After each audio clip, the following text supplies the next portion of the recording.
Vamos lá para o versículo de número 7, para a glória do nosso bom Deus, que vai dizer assim a Bíblia Sagrada: também fecharam as portas do alpendre, apagaram as lâmpadas, e não queimaram incenso, nem ofereceram holocaustos no santuário ao Deus de Israel.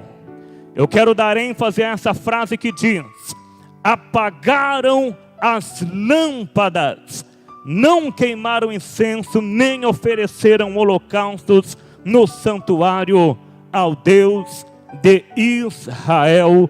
Louvado seja o nome do Senhor. A igreja pode se assentar, aplaudindo bem forte o nome do Senhor Jesus.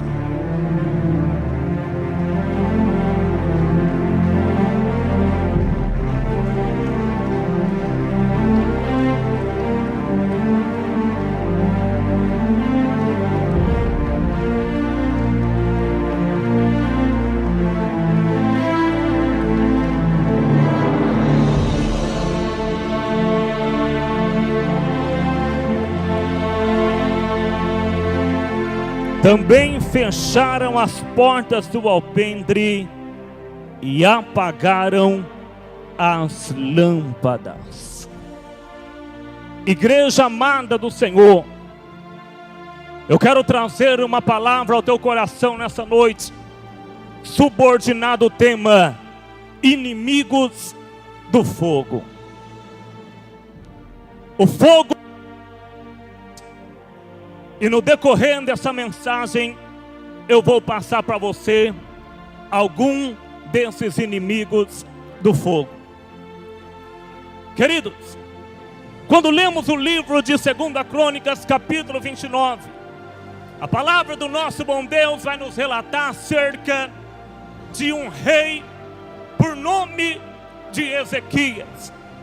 E a Bíblia vai deixar bem claro que quando Ezequias assume o trono de Jerusalém, quando ele começa a reinar, quando ele começa a governar ali aquela terra, a palavra deixa bem claro que Ezequias, ele fez o que era reto aos olhos do Senhor. Mas quando nós olhamos para o pai de Ezequias, Ezequias ele tinha, meus amados, até mesmo uma situação não muito boa na sua casa. Porque o seu pai Acais, no capítulo 28, vai relatar melhor acerca do seu pai e do seu reinado. A Bíblia vai relatar no capítulo 28, que quando Acais, o seu pai, ele toma o trono de Jerusalém, a Bíblia vai dizer que Acais, ele fez o que era mal aos olhos do Senhor. Acais se entregou à idolatria. Acais arrancou do templo, da casa de Deus, todos os utensílios do Senhor e encheu a igreja de imagens de escultura. E nos bosques ele também colocou várias imagens e começou ali a fazer cultos pagãos, começou ali a fazer coisas que desagradam e são abomináveis aos olhos do Senhor. Ao ponto, a Bíblia vai relatar que Acais chegou sacrificar os seus filhos no vale de Rinom. O vale de Rinom, amados, era um lugar aonde era adorado um Deus por nome de Moloque. Esse Deus, os estudos trazem que ele tinha corpo de homem e cabeça de boi. E nessa imagem de escultura, bem no meio, na barriga, no ventre dessa imagem havia uma cavidade, um buraco. E nesse buraco era posto fogo. E ali, eles quando iam cultuar esse Deus Moloque, eles lançavam crianças vivas na cavidade, no buraco daquela imagem, para elas serem queimadas vivas e oferecidas em holocaustos para aquele demônio, por nome de Moloque. E Acais, ele era um desses cultuadores. Os estudos também vai trazer que além de ter sacrifícios de criança lá naquele lugar, Vale de Rinom, eles também faziam práticas sexuais ilícitas, enquanto estavam ali reverenciando e prestando culto a Moloque. E Acás era um desses homens perversos. E Ezequias cresceu nesse ambiente, cresceu até mesmo nessa idolatria.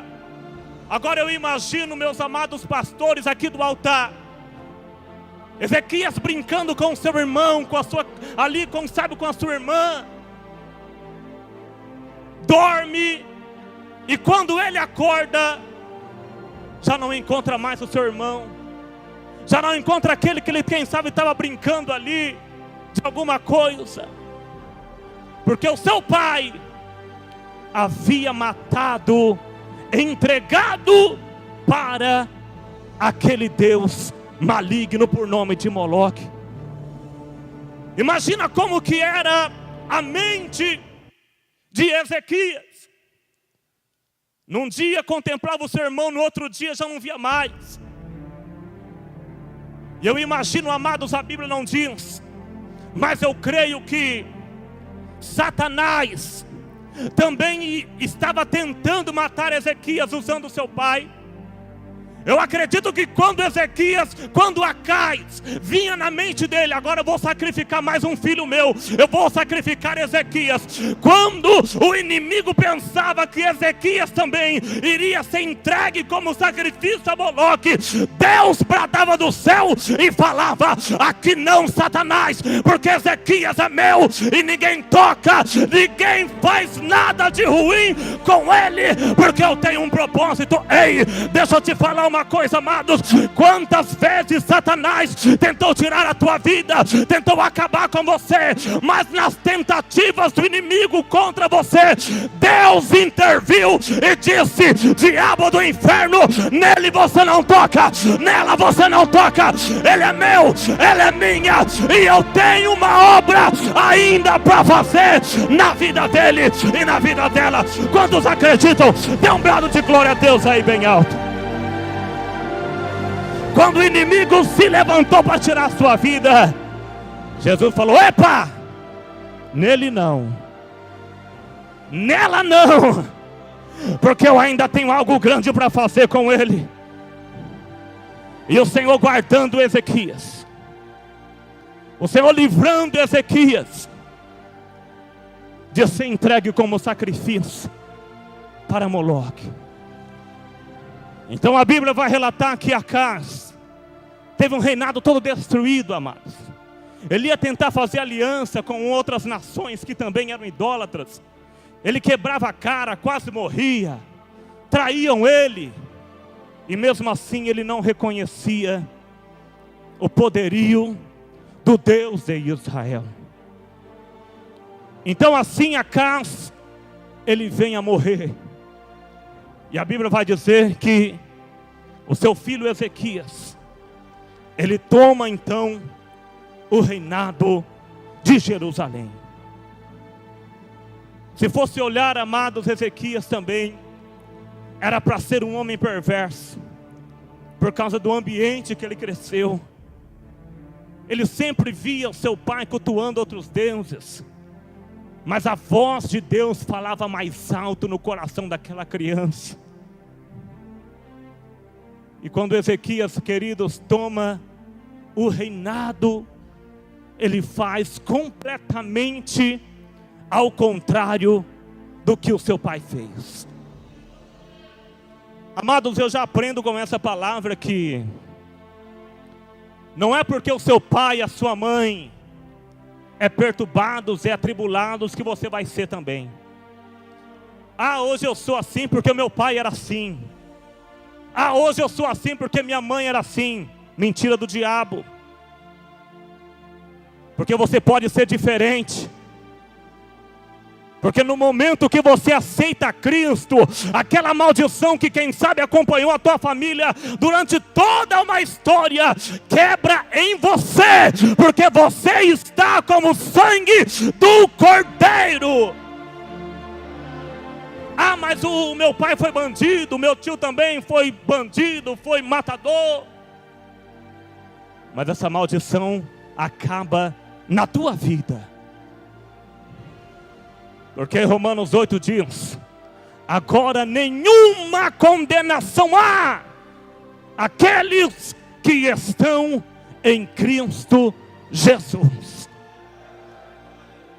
Não é porque o seu pai foi que você vai ser. Não é porque a sua mãe foi que você vai ser. Acais foi um rei totalmente perverso e morreu na sua perversidade. Mas Ezequias foi diferente. Agora, amados, quando Ezequias toma o reinado de Jerusalém, ele tem um duro papel de restabelecer o culto ao Senhor novamente naquela cidade.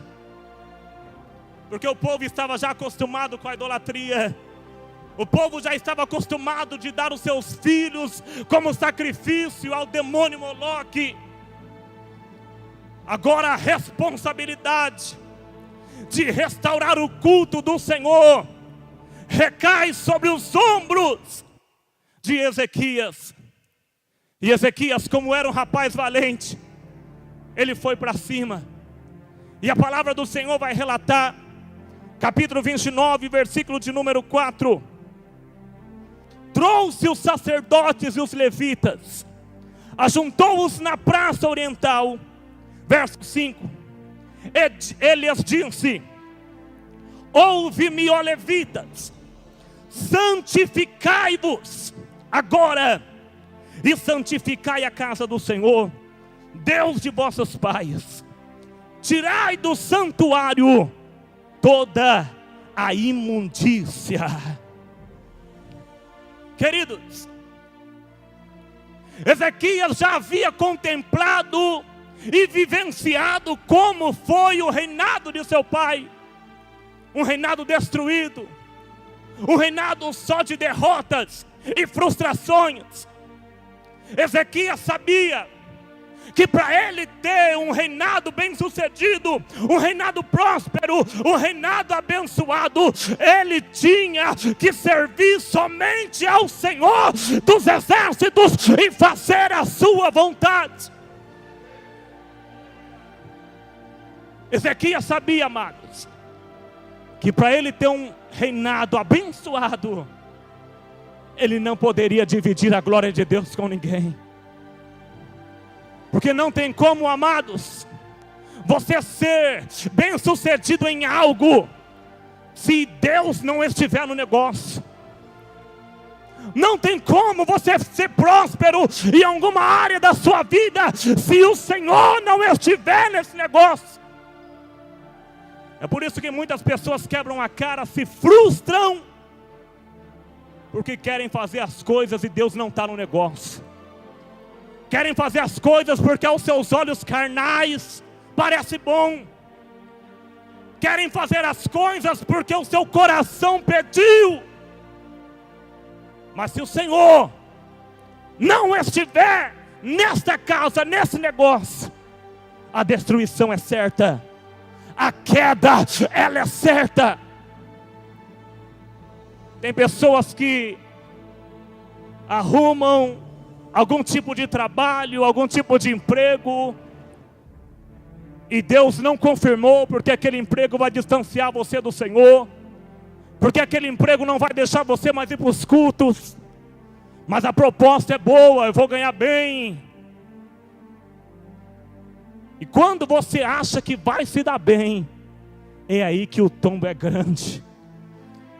Porque nada, queridos, pode substituir a presença de Deus na minha e na tua vida. Nada se compara ao que Deus tem para mim e para você neste mundo. E Ezequias sabia bem disso. Então ele vai colocar a casa em ordem. E o que mais me chamou a atenção nessa palavra foi que primeiro ele vai restaurar a adoração ao Senhor. Aleluia. Ele vai restaurar a adoração ao nosso Deus, amados.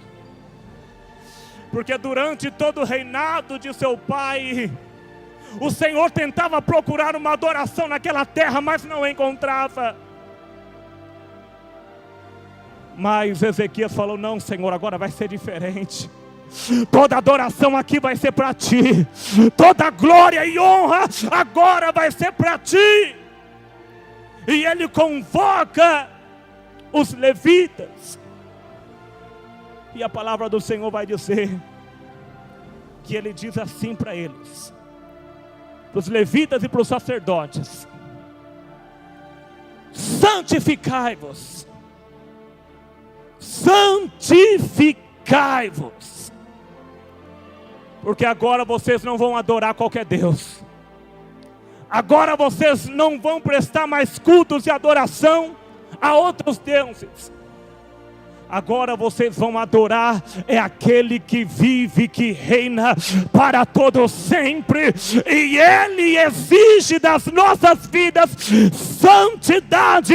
Porém, sacerdotes e levitas, santificai-vos.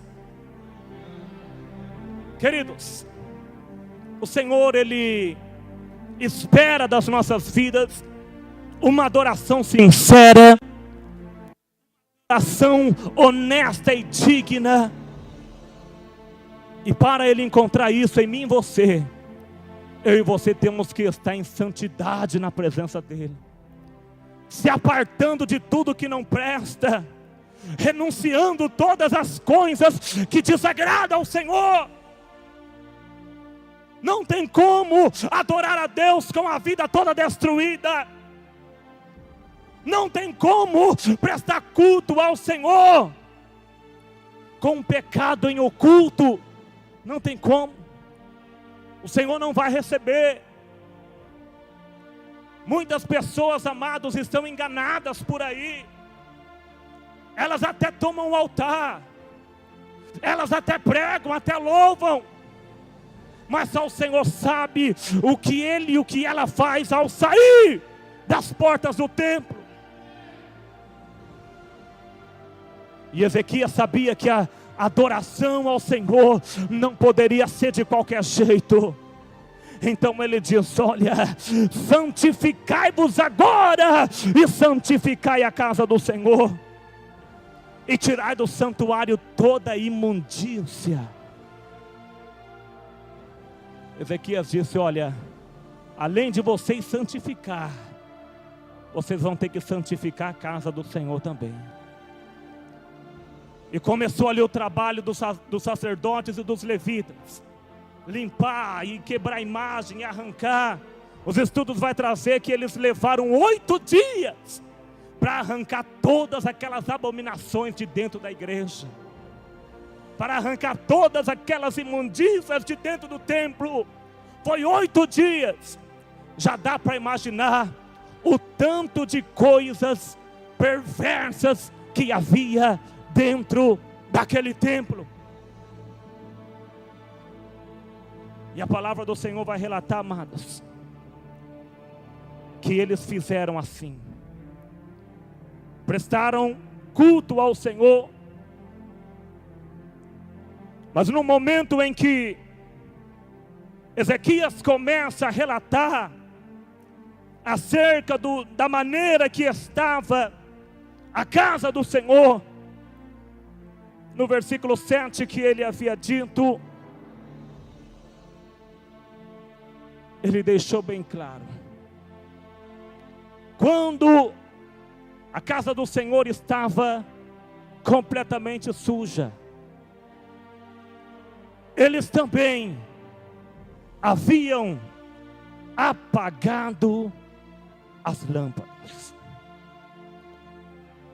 Lá no livro de Êxodo, capítulo 27, versículo 20, vai dizer assim: tu, pois, ordenarás aos filhos de Israel que tragam azeite puro de oliveiras, batido para o candeeiro, para fazer arder as lâmpadas continuamente. Queridos, quando Moisés ele constrói o tabernáculo. Ali no tabernáculo havia vários candeeiros. Candeeiros é um objeto que produz luz. Muitos usam querosene, outros usam outro combustível. Mas nesta época, eles usaram azeite, não era qualquer tipo de azeite. Era um azeite puro e batido. E Moisés disse: olha, a ordem que eu dou para vocês é que para que vocês tragam azeite puro e batido para o candeeiro, para fazer as lâmpadas arder continuamente. Queridos, sabe o que significava aquelas lâmpadas acesas no tabernáculo, no templo? Significava a presença de Deus contínua naquele lugar. Então as pessoas que estavam a serviço da casa do Senhor tinham a responsabilidade de prestar atenção em todos os candeeiros que havia dentro daquele templo. Opa, esse daqui já está tentando se apagar, vou colocar mais azeite aqui. Tem um candeeiro ali que a lâmpada está quase se apagando, deixa eu ir lá e abastecer com azeite.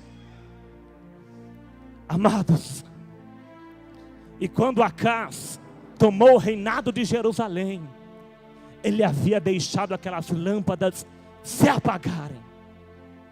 Já não havia mais fogo.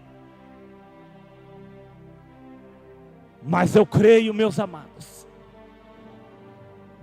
que o que o Senhor fez naquela cidade por intermédio do rei Ezequias foi para restaurar novamente a presença do Senhor naquele lugar, e aquelas lâmpadas se acenderem de uma maneira contínua. E sabe o que eu trago, amados, para nossas vidas nessa noite? Que eu e você, nós temos uma lâmpada dentro de nós, nós temos um fogo dentro de nós, que é esse fogo que nos induz e nos conduz a buscar ao Senhor, a ter compromisso com Deus, a fazer aquilo que Ele nos pede. Mas, assim como apagaram as lâmpadas lá no templo, algumas circunstâncias tentam apagar a chama de dentro de mim e de dentro de você. E sobre vários inimigos do fogo, eu destaquei somente 3 para trazer para a igreja nessa noite. Primeiro inimigo do fogo é o tempo. Você entra na igreja, você aceita Jesus, e automaticamente você já fica incendiado. O fogo do Senhor já está dentro de você. E você, se pudesse, estaria todos os dias na igreja. Se pudesse, você queria fazer tudo. Você queria praticar tudo dentro do templo. E você quer pregar, quer evangelizar. E o Senhor lhe faz promessas. Ele já fala o que vai fazer na tua vida, na tua família, no teu ministério. Aí vai passando o tempo. Vai passando um ano. Vai passando 2 anos, e você fala: meu Deus, aquilo que o Senhor falou que ia fazer. Nisso o fogo vai se apagando de dentro de você. Senhor, mas eu já estou 4 ou 5 anos aqui, meu Pai, e nada da promessa, meu Deus. O Senhor falou que ia fazer, o Senhor falou que ia entregar, o Senhor falou, meu Pai, que iria fazer isso na minha vida, mas Deus, cadê? E o tempo vai matando o fogo de dentro de você. Nós temos que aprender, meus amados, a compreender o tempo de Deus. Porque o tempo do Senhor, igreja, não é o nosso. Nós vivemos numa geração imediatistas, que quer tudo para ontem, que quer tudo, até mesmo já era para estar nas minhas mãos, eu quero agora. A pessoa vive uma vida toda, amados, no pecado, fazendo o que desagrada a Deus, e quando ela vem para a presença de Deus, meus pastores, ela quer tudo na hora, achando que Deus é aquele garçom que a gente fala: ei, garçom, aqui, vem e já faz e já nos serve. Deus não é nosso garçom não, amados.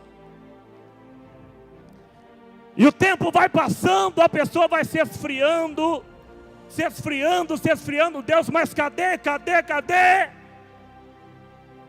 E muitas das vezes, ela até sai da presença de Deus, por causa do tempo, que é um inimigo do fogo. O fogo do Espírito dentro de mim e de você. Uma vez, quando nós estávamos com a nossa igreja lá no Maringá Velho, uma irmã que congregava conosco, ela chegou no pastor Edilson num final de culto e disse assim: pastor, se o Senhor não fizer o que Ele falou na minha vida, amanhã eu vou sair da igreja. Falou desse jeito: se o Senhor não me entregar o que eu quero, amanhã eu vou sair da igreja e dos caminhos do Senhor. E o pastor disse: irmã, que Deus venha ter misericórdia da tua vida. E realmente, amados, ela sumiu depois daquele dia. Sumiu da igreja, nunca mais vimos, nunca mais temos notícia. E até hoje não temos notícia dela. São pessoas, amados, que acham que Deus é obrigado a fazer, que Deus tem o dever de fazer aquilo que nós queremos. E não é bem assim não, meus amados. Se Ele quiser fazer, amém. Mas se Ele não quiser fazer, glória a Deus também, Senhor, porque o Senhor já fez pela minha vida,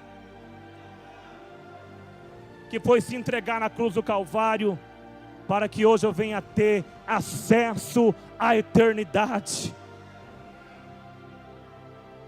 O tempo é o inimigo do fogo. Segundo, as lutas e as dificuldades também é um inimigo do fogo, amados. A pessoa está naquele vigor todo, aquele fogo tremendo, e ela quer fazer, e ela quer pregar, e ela quer ganhar o mundo, tudo de uma vez só.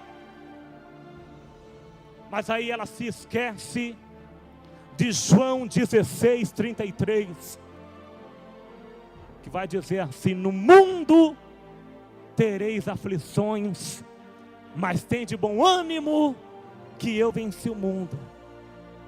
Ela se esquece que nesse mundo nós vamos ter aflições. Ela se esquece que nesse mundo nós vamos ter dificuldades. Ela se esquece que nesse mundo nós vamos passar por humilhações e por sofrimentos.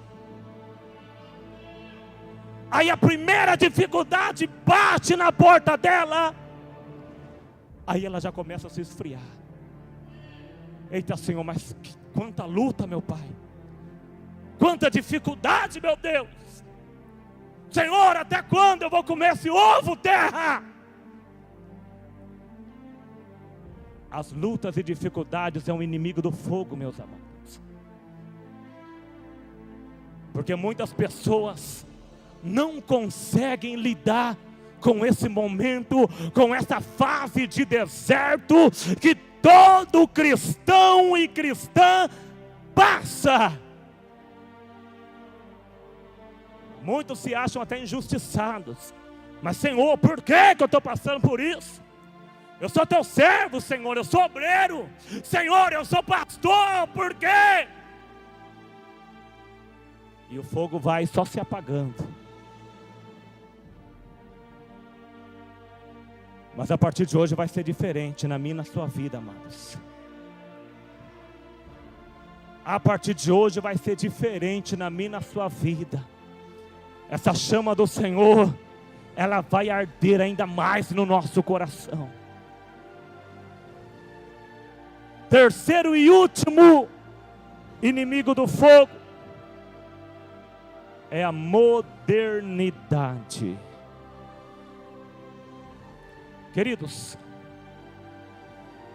não só eu, mas muitas pessoas já tiveram aí a oportunidade de conhecer ministérios que começaram na unção de Deus, na santidade do Senhor, naquele fogo tremendo do Espírito Santo, mas aí no passar do tempo, no passar dos anos, eles começaram a achar que era muita coisa, é muita santidade demais, e começaram a abrir aqui, não, agora as irmãs podem usar isso, nós tivemos uma, deixa para lá, amados, vou falar, no ministério que nós éramos, em determinado dia, o nosso presidente convidou eu, pastor Edilson, os obreiros, os pastores das congregações, falou: a partir de hoje, nós estamos liberando aqui na igreja maquiagem, as irmãs vão usar calça normalmente, estamos liberando brinco, porém, vocês não é obrigado a fazer isso na igreja de vocês. Aí nós falamos: eita Jesus, e agora, hein? Olha, aqui na sede está liberando isso, mas vocês ficam a critério de vocês. Só que aí, nós íamos ter problemas futuros, meus pastores e obreiros. Por quê? Porque depois, pessoas iam falar: oi, por que lá na sede pode e aqui eu não posso? Por que lá na sede essa irmã pode fazer e aqui eu não posso? Ministérios amados que foram se modernizando, aquilo que era pecado já não é mais, aquilo que não podia fazer, porque você queria uma profundidade com Deus, agora pode fazer. Isso vai matando o fogo de dentro das pessoas. A modernidade, a facilidade, as coisas light, que não exigem um sacrifício, que não exigem um compromisso, isso vai matando o fogo do Espírito de dentro da igreja e da vida dos homens e das mulheres de Deus. Para encerrar, Jeremias, capítulo de número 20, e o versículo de número 9.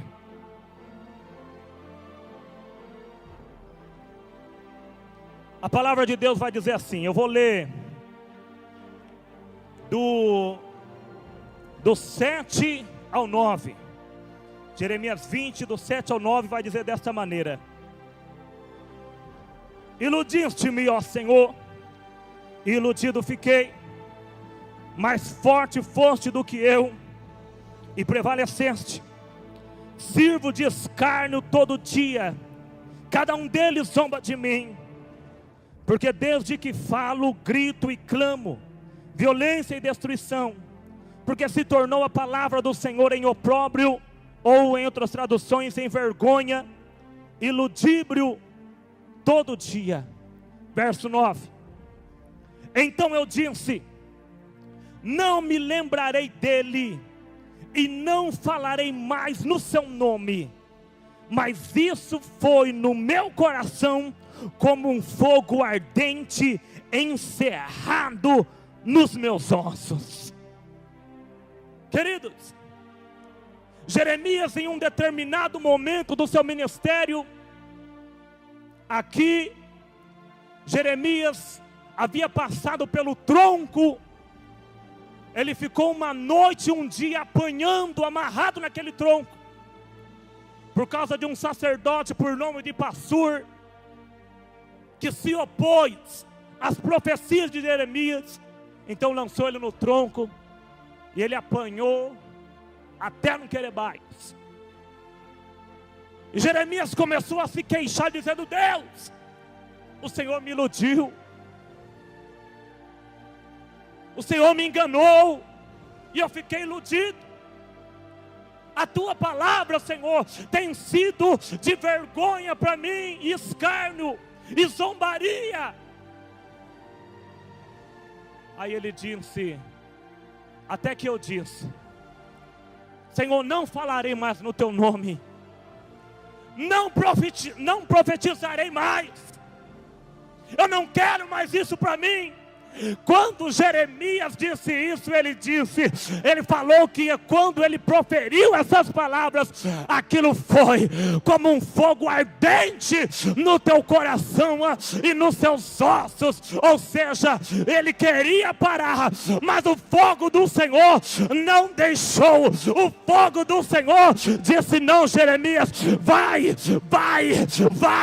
porque é eu que te guardo e que te sustento. Ei, a partir de hoje, comigo e com você, vai ser assim. Quando nós pensar em parar, quando nós pensar em desistir, quando nós pensar em retroceder, o fogo de Deus vai inundar a nossa vida, vai inundar o nosso coração, e nós vamos prosseguir.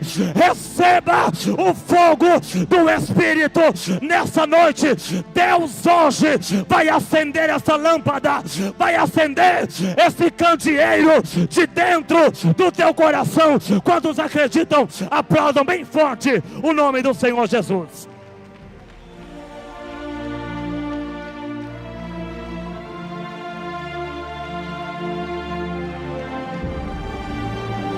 Quando você pensar em parar, o fogo do Senhor vai te renovar, vai te colocar de pé, e você vai concluir a carreira que lhe foi proposta nessa terra.